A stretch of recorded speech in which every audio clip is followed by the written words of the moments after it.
नमस्कार सभी धर्मी लोगों का आपके अपने चैनल में एक बार फिर स्वागत है। अब हम दुर्गा सप्तशती के 7वें अध्याय पर चल रहे हैं। ओम श्री दुर्गाय नम। चंड और मुंड का वध। इस महादेवी का इस अध्याय में ध्यान किस तरह से करना है।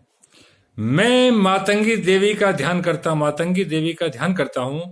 वे रत्न जड़ित सिंहासन पर बैठकर पढ़ते हुए तोते का मधुर सुन रही है। मतलब पढ़ते हुए तोते का मधुर स्वर आवाज सुन रही है। उनके शरीर का रंग श्याम है। वे अपना एक पैर कमल पर रखे हुए हैं और माथे पर अर्ध चंद्र धारण करती है। कलहार फूलों की माला पहने वीणा बजाती है। उनके रंग में कसी हुई चोली शोभा पा रही है। लाल रंग की साड़ी पहने हाथ में शंख युक्त पात्र लिए हुए हैं। उनके मुख पर मधु का हल्का हल्का नशा जान पड़ता है और ललाट में मेहंदी शोभा दे रही है। ऋषि बोले, इसके पश्चात शंभु की आज्ञा पाकर वे चंडमुंड आदि दैत्य चतुरंगिणी सेना के साथ अस्त्र शस्त्रों से लेस होकर चल दिए।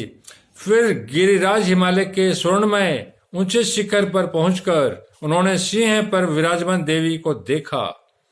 वे मंद मंद मुस्कुरा रही थी। उन्हें देखकर दैत्य लोग तत्परता से पकड़ने का उद्योग करने लगी। किसी ने धनुष ताना, किसी ने तलवार संभाली और कुछ लोग देवी के पास आकर खड़े हो गए। तब अंबिका को उन शत्रुओं पर बड़ा क्रोध आया। उस समय क्रोध के कारण उनका मुख काला पड़ गया, ललाट में भौहें वक्र हो गई अर्थात टेढ़ी हो गई। तब वहां से तुरंत विकराल मुखी काली प्रकट हुई। माता काली का प्रकटीकरण है ये। जो तलवार और पास लिए हुए थी वह विचित्र खड़वाग धारण किए और चीते के चमड़े की साड़ी पहने नर मुंडों की माला से अलंकृत थी। उनके शरीर का मांस सूख गया था। केवल मात्र अस्थि पंजर शेष था जिससे वह अत्यंत भयंकर जान पड़ती थी। उनका मुख विशाल था। जीभ लपलपाने के कारण वह और भी डरावनी प्रतीत होती थी। उनकी आंखें भीतर को धसी हुई और अंगारे के समान लाल थी।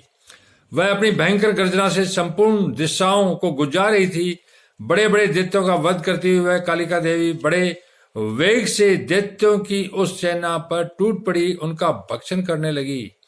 वह पार्श्व वृक्षों, अंकुशधारी महावतों और योद्धाओं तथा घंटा सहित कितने हाथियों को एक ही हाथ से पकड़ मुख ग्रास बना डालती थी। किसी को बालों से पकड़ लेती, किसी का गला दबोच देती, किसी को पैरों से कुचल डालती और किसी को छाती के धक्के से गिराकर मार डालती थी। वे असुरों के फेंके हुए बड़े बड़े अस्त्र शस्त्र मुंह से पकड़ लेती और रोज से भरकर उसको दांतों से चकनाचूर कर डालती। काली ने बलवान एवं दुरात्मा दैत्यों की वह सारी सेना खत्म कर खा डाली और कितनों को मार भगाया। कोई तलवार के घाट उतारे गए, कोई खड़वाक से पिटे गए और कितने ही असुर दांतों के अग्रभाग से कुचले जाकर मृत्यु को प्राप्त हुए। इस प्रकार देवी ने असुरों की उस समस्त सेना को क्षण भर में धराशायी कर दिया। यह देख चंड उन अत्यंत भयानक काली देवी की और दौड़ा तथा महादैत्य मुंड ने भी अत्यंत भयंकर बाणों की बौछार से तथा हजारों बार चलाए हुए चक्रों से उन भयानक नेत्रों वाली देवी को आवृत कर दिया। वे अनेकों चक्र देवी के मुख के सामने समाते हुए ऐसे जान पड़े मानो सूर्य के बहुतेरे मंडल बादलों के उदर में प्रवेश कर रहे हों। तब भयंकर गर्जना करने वाली काली ने अत्यंत रोष में भरकर विकट अट्टहास किया। उस समय उनके विकराल मुख के भीतर कठिनता से देखे जा सकने वाले दांतों की प्रभा से वे अत्यंत उज्जवल दिखाई देती थी।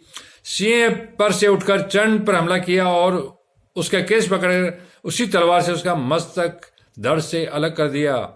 चंड को मारा गया देख मुंड भी देवी की ओर दौड़ा। तब देवी ने रोष में भयंकर उसे भी तलवार से घायल करके धरती पर सुला दिया।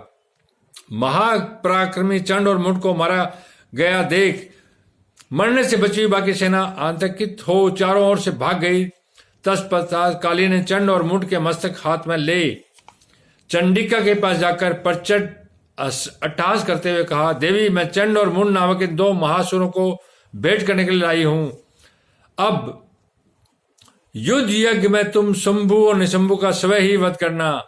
ऋषि बोले, वहां लाए हुए उन चंडमुंड नामक महादित्यों को देखकर कल्याणमयी चंडी ने काली से मधुर वाणी में कहा, देवी तुम चंड और मुंड को लेकर मेरे पास आई हो, इसलिए